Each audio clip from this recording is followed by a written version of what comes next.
Groovy. Welcome to Horror After Midnight. I'm your host, Casey, joined tonight by Slinky SaWgUy and SaWgUy. How's it going tonight, guys? Hell yeah, doing good, man. We're talking about this OG classic favorite of ours of Friday the 13th. Doing great. Oh, yeah. Great. Yeah. Been excited about this one for a hot minute. So, well, anybody who talks hot to and me, bothered. We're all hot and bothered by this, hot and bothered, swarthy, and just I don't know. If you talk to me for more than like a minute on any kind of social website or whatever, this is my shit. I love this movie. Yeah. Betsy Palmer was my babysitter in the 80s. Oh my god. Oh yeah, I love Friday 13th. Yeah, it's classic, man. Let's see. Got some numbers. Oh shit! Let's bust out the numbers. Let's see what Got you're the cooking. numbers. Let's see. All right.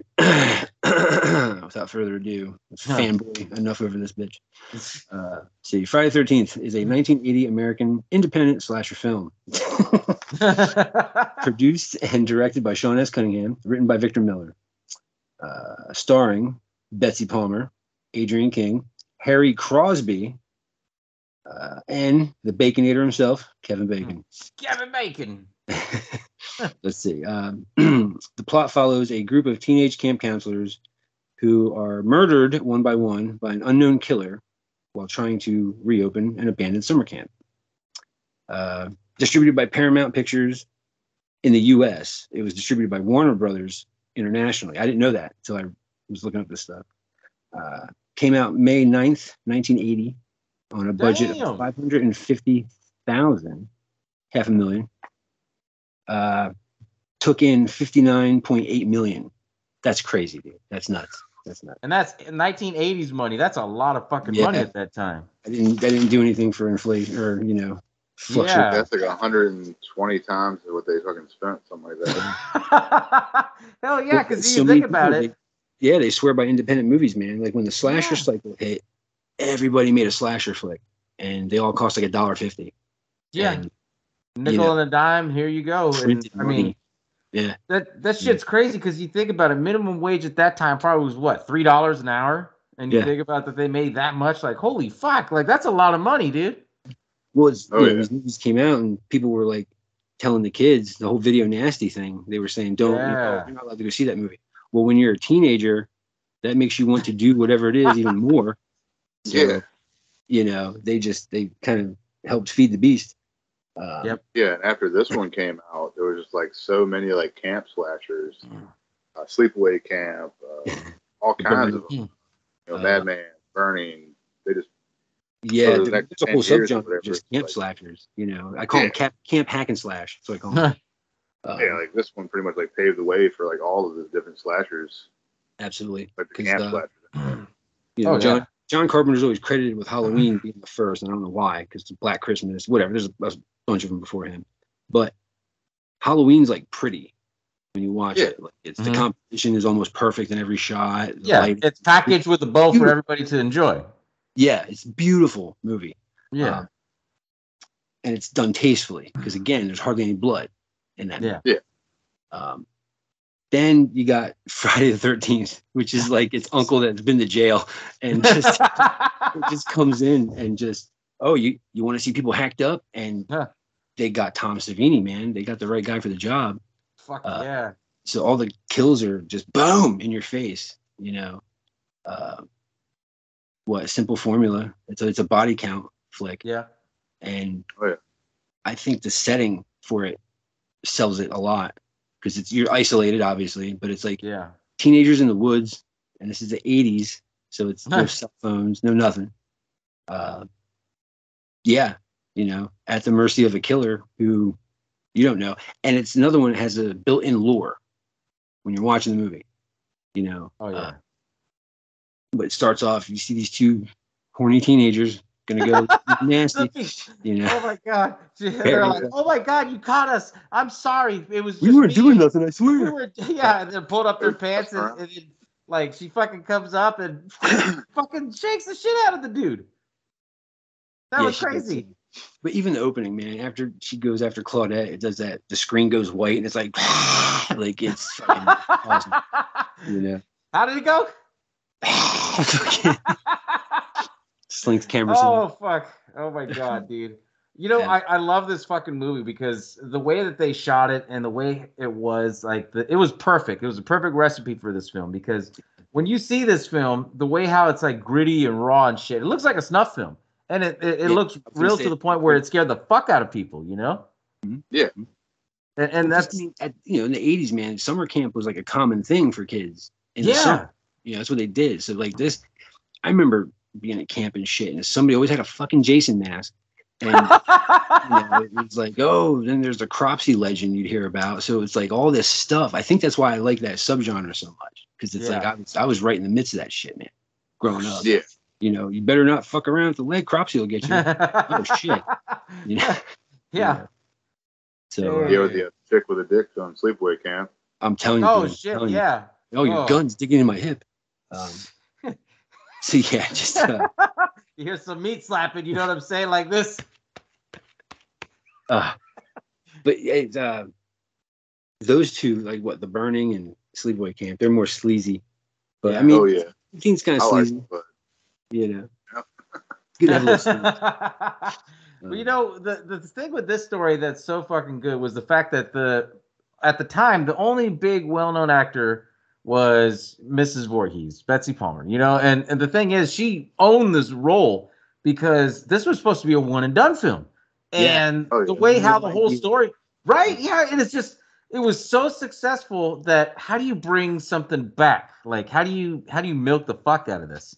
And I love the way how the story begins towards the end, because the beginning, it starts off with a whole widescreen and how it showed the screaming where she was stabbing her. But then at the ending, it kind of fucks with you because it's like, okay, the final girl, she survives, but then you see this monster come out and pull her in the fucking boat. And she's like, what happened to the boy? And they're like, what the fuck are you talking about? The boy. Yeah. And see, if they would have left it at that, that would have been perfect. But you know, Hollywood, they had to make a sequel off of it. It made a bunch of money, guys. So how do we kick this puppy? Like, it's the nature of the beast, man. It sucks. Oh, yeah. Well, I mean, even though it's the nature of the beast, it's the fact that they brought it on and they were able to stretch this out, and they brought it into a whole bunch of different, like, generations into it. You know, you have the kids that were in the early 80s that lived this. You have people that were my age, like mid 80s on down, like we remember this. I mean, shit, it carried into Scream, for Christ's sake, and reimagine it to like the kids in the 90s. You know, and you gotta have your Met, dude. You have to have your you have to be salt. You have to have your salt about you too to know that the answer to that question. Because I remember seeing Scream in the theater, and horror fans were groaning when people were like, Jason, they were calling it out in the movies. Yeah. And they're they're all like the stupid bitch. He was like, go home and fucking watch. How do you fucking miss this, Drew Barrymore? God damn it! But like to this day, there's kids, they go trick or treating, man, and every year you'll see at least one little kid sporting a Jason costume and shit. Like, you know, just he's an icon. He'll live forever. And he's not even the fucking killer in the first movie. That's what. You know, that shit came after. Yeah, everybody remembers. Revenge so many people with him. Do what? Oh yeah. That's what allowed like the not people like the not as most extreme, not as extreme horror fans. They don't really know the series that well. They all just assume it's always Jason or Michael or whoever. They don't even call it Friday. They say that Jason movie. Yeah. The movie that has Jason in it. Like, what the fuck are you talking about? Jason was even the first one. Yeah, technically he's in it. But okay. Yeah, you see him as a kid. Too. Yeah. Which again, the timeline on this is all screwy because they didn't care about continuity at the time. They were just like, get it out there, sell it. So it is what it is. Yeah. It's a revenge-driven slasher, which is they're my favorite. I love them. Yeah. Yeah. And this one, again, spoilers, kids. Mm-hmm. The mother scorn. Don't piss off mama. Scorn. That bitch is crossed, and she's just, she blames fucking everybody. She blames Wessex County, New Jersey, for fucking Jason drowning. Well, let me ask you this. I gotta ask you this before you continue on. So, if she's a mother scorn, would you consider this a Mother's Day film or a summer film? It's both, man. When I did a little video just for the 40th anniversary of it, and it's like a quick 5-minute video, and I say in the video, I go, "Happy Mother's Day, Pamela." Like, oh shit, go get yours. Yeah, no, just what? She's the cook. Well, all right, no, in the movie when Annie gets into the truck with Enos, he's telling the story. He's like, that kid, 57, that kid drowned. 58, double murder. And he goes and he says all this stuff. The water was bad.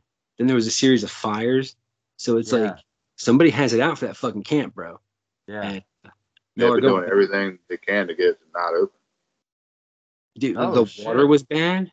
I don't even want to imagine what the fuck happened with her and that shit. Like, she terrorized the whole fucking county, dude, or a whole town for the most part.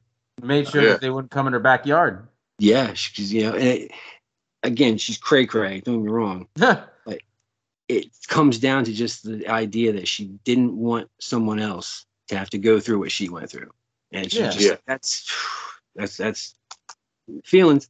So, and see, and that you can't write that shit down in every horror film. Like, if you have a good plot like that, that's how you know you got something golden. And the fact, I love the whole cinema sequence of this, because if you look at it, Sean S. Cunningham, he stayed with the whole franchise after this. He basically I think so. He produced, he produced every one of them, all the way up, I think, until the remake, actually. Because I think in the remake, he kind of stepped back and kind of let them do what they want, but he still got. He still produced it. He still produced the remake. He still no shit. Him, Michael Bay, Brad Fuller, and whoever. There was, I think, 4 that produced it.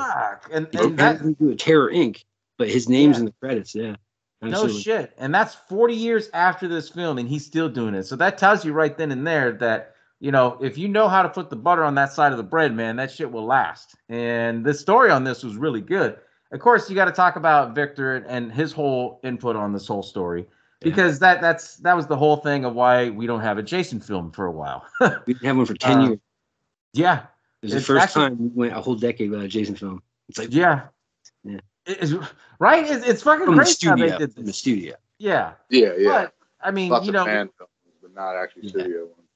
Yeah, and that's cool that we keep the fan films going on, because now we can picture different scenarios, like Jason in the snow. If Jason was actually a hunter, and you have different variations. Was he a fucking demon? Was he not a demon? Yeah. But see, that's the cool thing with this story is that Victor, he wrote it really good. But it's just, at the end of the day, when you have something so successful like that, now you got to start putting claims on things like, okay, who's in charge of making, the mother character, with Betsy Palmer's, who's the one that came up with the idea of Jason? Yeah. And that's what sucks, because with all this issue going on, they were able to produce a TV show that had nothing to do with fucking Friday the 13th. Yeah. And the TV show was called Friday the 13th. Yeah. Yeah, and see, and it's crazy, because this film was so good that it inspired a lot. And don't get me wrong, there's other films. Of course, we talked about Halloween, Black Christmas, The Town That Dreaded Sundown, Texas Chainsaw. Those are all the original OGs that started it. But Jason was the one that was like, fuck you, we're going to be for the thrills and kills. And then all of a sudden after this, you got Freddy. Then you had Jason come out as himself before the hockey mask. Yeah, spoiler alert, kids. He didn't always have that hockey mask. And then that's what basically built on the whole glory years of horror films back in the 80s. It was all because of this. In 1980, of all things. Yeah. And year I was born, this fucking movie came out. Oh shit! It's funny. This movie came out 3 days before my sister was born. She was born Mother's Day that year, May 12th, 1980. Yep. Born in the summer. Shit. Totally going. Well, they got what is it? If you pay, because there's a red herring that they give away, it could be Steve Christie. Where did Steve Christie go? Oh, he's at the diner hollering at some fucking senior citizen. It's because I like murder mysteries. I love those stories. So it really follows that to a T for the most part. Yeah. But the end was pretty awesome, man. She decapitated the killer and just it wasn't no thing. They robbed the idea from Carrie, or the ending from Carrie. That's where the whole jump scare. Yeah. Yeah. But you know what? Even though they robbed it from Carrie, they put their own little twist on it. Oh yeah, I probably shouldn't have said robbed. They borrowed the idea. Well, no. I mean, you're right in the same sense because that was for like a jump scare. Like, oh fuck, because the first time you see this, you don't expect that, you know? No, it's so like enticing and just calm and serene, and you're like, all right, yeah, she made it. That's cool. Hanging out in the boat, and like, what the fuck is that thing coming out? Yeah, all the music really calm and everything, and he just pops out. The other day I had this on, and I hit like play again or some shit. So I watched this fucker twice in the same day. You ain't a horror fan unless you've seen this shit twice a day. Yeah, you can't. No, you can't hang with the big dogs. Like, so yeah, it's just it's what's cool is you mentioned this before. It's done like in a documentary style kind of way. Well, Sean Cunningham got together with Wes Craven like 7 or 8 years before that, and they did the original Last House on the Left. Yeah, that movie's the same way. It's like there's a lot of edits, real choppy. You know, you can follow the story. It doesn't hurt that at all. But it's, I want to say Friday the 13th. It's not as pretty as Halloween, but yeah, it's the grit. It tells a story, but it's like there's a bunch of different shit in there because one, you don't know who the killer is, obviously. So it's like the POV shots in it. You don't know who the fuck it is. Yeah. You know? Like you're trying your damnedest to look here for clues and blah, blah, blah. And it's like, it's just slapdashed, edited together. And it's good shit. I love it, man. Like, that spooky shit. Fill up that coffee cup, boy. Yeah. See, yeah. So, but it's as simple as it's a mom getting hers, you know? Yeah. And it's cool because there's all kinds of, you know, they expanded the legend and added stuff to it. So the Friday the 13th game, if you listen to those Pamela tapes, they're heartbreaking, bro. That's fucking crazy, dude. Those tapes, yeah. And you know, the thing that I love about this, they don't actually show what actually happened, how it actually all happened, how he drowned. They talk about the story, but they never filmed it. And see, that's the thing that makes this even 10 times more crazier because, you know, back in the day, they didn't have fucking reenactments for like documentaries and shit. So you had to use your imagination. And I think everybody's imagination is a little bit different. But when you pull that little thread onto it and you dive into the madness, it's like, oh, fuck. So they let this kid die, you know, and it makes you think about it, you know. And the closest thing that we got to see how it actually happened was in Freddy versus Jason when they actually showed the scene. And it was just Freddy in Jason's mind. But I also want to touch bases, too. The thing that made this film just as creepy as fuck had to be Harry Manfredi for his fucking music. The way he did the fucking high pitch of the violin, like Psycho, dun dun dun dun dun dun dun dun dun dun. The fucking, oh yeah, because you don't expect that shit because it's like, and it sounds like the Jaws theme when it builds up that slow burn, and then all of a sudden like a fucking kill scene happens, and then it does that dun dun dun dun dun dun dun dun, because then it scares the shit out of you. You don't expect it. Nuts. They're sharp. Yeah, the score in this movie was awesome. Yeah. People always talk about Jaws where you hear those first two notes and you know.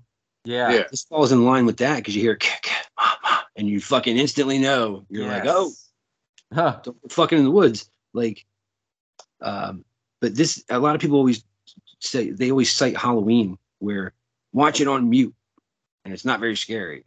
Then watch it with the music. I fucking say this is up there right next to it, dude. Watch it without the fucking music and tell me Manfredini wasn't a fucking madman genius with this music. Like, there's parts that are beautiful, like the POV shots, looking through the wood, like it's, and then when shit gets cray cray.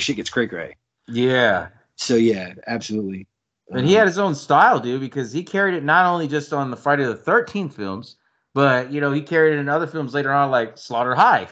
Like, you know, those ones that we talked about, you know, that. Love Slaughter High. Oh, yeah, man. See, that's like a cheesy Jason ripoff, a Friday the 13th ripoff with the simple revenge plot and all that. There's they even make a reference. Like it's Friday. It's the same goddamn music. It's it's the same music. And then Harry was having a bad day, so he said, "Fuck it." Yeah, he's like, "Oh shit." And then if you see the movie House, that was also him too when he did that with the beginning with the whole like doo doo doo doo doo doo. It's the same 2 chords, but he tweaked them up a little bit. And then, it's awesome. Yeah, see, you already know. I'm like, oh fuck, I'm thinking Jason coming. Absolutely, it's one of those flicks where it's like you said before, like, kind of like a perfect storm. Everything came together and just fucking created this awesomeness. Yeah. You know? So, but I could sit here for hours and talk about this fucking movie. Oh my god. We're all like kids in it, fucking candy first store talking about this. How did you guys first see it? Like the original. I don't know. I've been like maybe 8 years old, something like that. That's just a long time ago when I first saw it. We were all always loved this movie. Oh shit! I remember seeing this film because back in the day, here in town we had a local mom and pop like video store, and it was every Tuesday. It was 99-cent movies, but you had to get 5 of these motherfuckers. Okay. So it was cool because it was right behind us, and me, my dad, and my sister, we say, "Fuck it, let's go." We all pick a movie, and then we pick one for the family. And the way that we all bonded was we picked fucking horror films. Didn't matter what it was, And we used to watch them all the time. But there was like certain ones that wouldn't pop up on HBO, and this is one of those ones that didn't because it was so fucking scary at that time. And I want to say I was about 5 years old when I first saw this. So we were all groomed at an early age. Yeah, we were all groomed at an early age to see this shit. I mean, you can't do this shit now these days, but back in the 80s, it was no fucking holds bar. But I remember going to like DVD rental places with like change, just getting horror films. They never checked IDs or cared about that. Fuck no, they didn't. It wasn't until like early mid 90s when people cried about it, like, we need to put parental advisory, But the way that I remember this is that, like, I'll never forget because my dad, he was pissed because we had a VCR and it was brand new at the time. Those were like fucking $500 in the 80s. Oh yeah, we had to go to my mom's friend's house who had one. It's shit. Because they were like $800, fucking affordable. Yeah. Oh yeah. My dad had one of those leather covers that you would put on top, and he got pissed. Dust cover. Yeah. Because my sister took it off, and his full accent, he was pissed. As much as this thing costs. Oh yeah. Who the hell took this shit off? I paid $100 for these sheets. Oh my god, I'm telling you. He was you, so pissed. Oh my god! The funniest thing was he calmed down because he watched this film. He's like, "Fuck it, we're going to watch this film." So we all sat there, and I get the reason why I calmed him down because, like, he's watching it and taking out his aggression, like he was babbling fucking vicariously fucking kill him. I know he had that fucking thought in his mind. And I'll never forget, like, I was seeing some of the scenes, and then when you see some titties, I was like, "Oh shit!" 5 years old, you see some pair of boobs, that's where you're a man. And then there were some scenes that scared the fuck out of me, and one of them was the Kevin Bacon scene because he's sitting there, and then you see the arrow come through, and it was just so slow tearing through him. And then Tom Savini was fucking wondrous on this. He basically put like a fake prosthetic neck, and he was blowing through the tube to make it like a slow, like, pump out of the blood. But you didn't know that shit because in the 80s, you didn't have HD, you didn't have high quality 4K, whatever this shit is now these days. But you had it grainy, and that grainy made it look real. Versus now you watch it in 4K, it's like, oh, okay, you can see that it was prosthetics and blah blah blah blah blah. At that time, you couldn't. And then especially if you had those old ass swivel TVs that fucking moved, they were all wood box. That's what we had. Yeah. And those shits, man, like, I remember seeing it, and it scared the fuck out of me. And it wasn't until I was 5 years old the first time I saw it. I wasn't until like I was 11, 12 till I started watching it again. Mm-hmm. Yeah. Was it Friday 6 came on my babysitter's house one night, and I watched it. I just was like, screw it, man. I was like 8 or 9, I think. And I watched Friday 6. That was the first one I ever saw. And then I remember going to the video store, and I went right down the fucking row all the way to the first one, and I started renting them one by one. Just fell in, never climbed back out, man. Like, I just really dig these movies. Part of the fun in the 80s was when they would release these movies. That's why people wanted to see them, because they wanted to see how they did the effects and stuff. Yeah. And I think, with HD and all that stuff, I think a lot of the charm is gone. Because it's like CGI blood. Like, you can tell, man, like something's in camera or in screen. You're like, They took that art away. Yeah. Like, it's not a lost art, but it's not utilized enough. Like I think it should. Like horror movies and practical should just be hand in hand. They should just be just always go together, no matter what. I mean, the only thing, like, and this is old school thinking of me, was the fact that if you see CGI in a horror film, 9 times out of 10, it was a fucking sci-fi horror film like Aliens, Predator. I mean, because you didn't see that shit. Now they use that shit all the time, and I mean, it's okay to use in some takes, like in Devil's Rejects, 1 or 2 scenes, okay, and then the rest practical. I get it, but I mean, it's a forgotten art. It's because it's not utilized, like you said. And that's where it's lost its charm, I think. And that's the difference, I think, between this one and the remake, is that the remake, it has its own little spin to it, but the original, man, that was the one that created the legend. Yeah, dude, this is the one that started it all, man. Like, yeah, definitely. When you first see her, you just think she's some sweet old lady. You don't even realize she's a killer until she starts going nuts. I'm glad you fucking brought that up, because, like I said, there's so much I can say about this movie, but one of my favorite parts is, there's 2, actually. She comes up. Who are you? Oh, I'm Mrs. Voorhees, an old friend of the Christies, blah, blah, blah. So you're kind of, all right. She's, who knows, man? This bitch is going to get it too. Yeah. Then she starts, then she starts on that fucking path where she starts talking about, young boy drowned. And like, if I'm doing something and the movie's playing and I'm earshot, I'll stop what I'm doing and watch that part, because she plays it up fucking right on the money. Like Betsy Palmer fucking sells that shit, dude. But it's when she starts talking like she's Jason to herself, and then she's answering, kill her, mommy. No place to hide. I'll get her, Jason. You're like, she just had a conversation in her head, bruh. And when you find out who she is, how she used to be the cook there, and Alice is running around hiding, you're like, what are you running for? She used to work there. I'm sure she knows that camp fucking backwards. Then, of course, she hides in the pantry. Yeah. But when she hacks the pantry open, she sticks her face in front of the hole. And Betsy Palmer, she does this fucking thing. Fucking scares the shit out of me, dude. Scares the shit out of me. She sells crazy like you fucking read about. Dude. This is before you had fucking Karens and women on menopause and all this shit. You had Pamela Voorhees, man. Voorhees. This is the original Karen, and people don't remember this. So if you guys, like, anybody that's watching this, go watch this and see like what we're talking about, and you'll find a brand new appreciation for this film. You just sit back, smell the roses, and enjoy the ride for the thrills and kills. Yeah, man, for real. Like, that's the whole thing about this. When we talk about these movies, I want people to get excited and possibly revisit it, or go watch it. And I would love for them to be able to see and watch these movies through our eyes. That's the thing. Like, just wow, that's fucking scary. Like, there's no reasoning with her.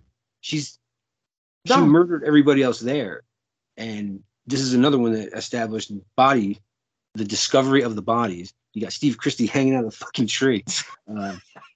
Bonkers, bro. Bonkers. Yeah. Well, you know what's cool though is if they would have changed the story just a little bit to where Pamela survives at the end, do you think they would have did a bunch of sequels off of her, like in the campgrounds? I don't know, man.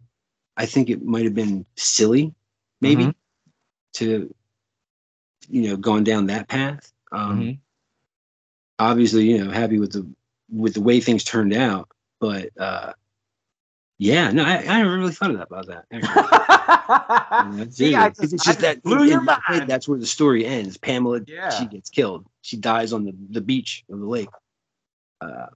But she reminds me of, like, in Misery. She can do all this shit, get away, move to another campground, and then be like, "This is what happened to my kid." And they could have did that, And I love the premise of it. If they ever go back and redo original Friday the 13th, I mean, without Jason and shit, with Pamela Voorhees. They need to do at least 2 or 3 films just to do Pamela Voorhees justice, and then lead into fucking Jason. Well, the story's there because killed Barry and Claudette, and then the whole fires and the camp and all that. Come on, man, show her putting her fucking shit in, dude. Yeah, Predator. Oh hell yeah! And us horror boys, man, the horror fans out there, the horror boys, we'll go out there and support this shit. Be like, yeah, she's gonna get hers. Kill them motherfuckers. Go get your pound of flesh, man. Go get your pound of flesh. Yep. Fuck yeah. And then they better release this shit on Mother's Day. Yeah. See, they missed it. Totally missed opportunity. Yeah. But yeah, no, I love it, man. Love the shit out of this movie. Yeah, there's a lot. Like I said, we can talk for hours about this. What's funny is the whole Friday the 13th thing. Nobody knows where the thing originated from. Like the whole bad luck. Oh, careful! It's Friday the 13th. Yeah. There's a ton of stories. You know. Yeah, there's so many different ones. And it's when the King of France had all them executed. Yeah. Well, you know what's so cool about this, thinking about it now, was the fact that, did you remember how Sean Cunningham took out the ad in Vanity and was promoting the shit out of this film? He did the Hitchcock method and like, this film's going to be so fucking scary, you won't know what hits you, and come and see it during this day. And they hadn't even filmed one fucking scene yet. He did that to see if the name was copyrighted. Yeah. Because if it was, he would have got sued. It's like the scariest movie ever made, blah, blah, blah. Yeah. Oh, yeah. The lore behind this movie was awesome because the investors, if they hadn't invested with him, they would have invested in a shopping mall.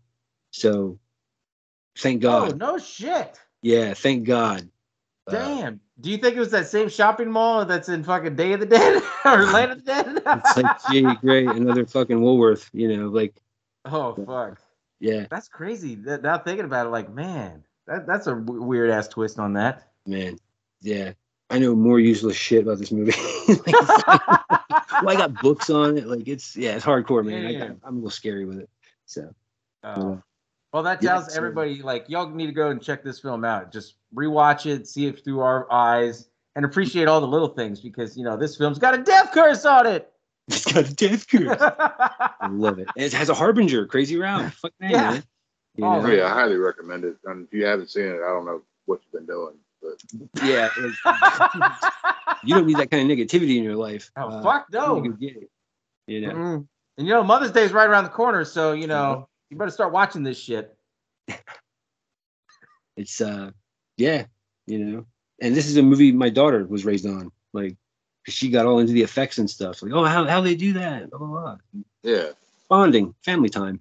There you go. Yeah, see. So, no, that's true because that's how I bonded. Fuck it. That's it's old traditional 80s and it just carried down from our generation down to the next, man, and that's the way it's got to be.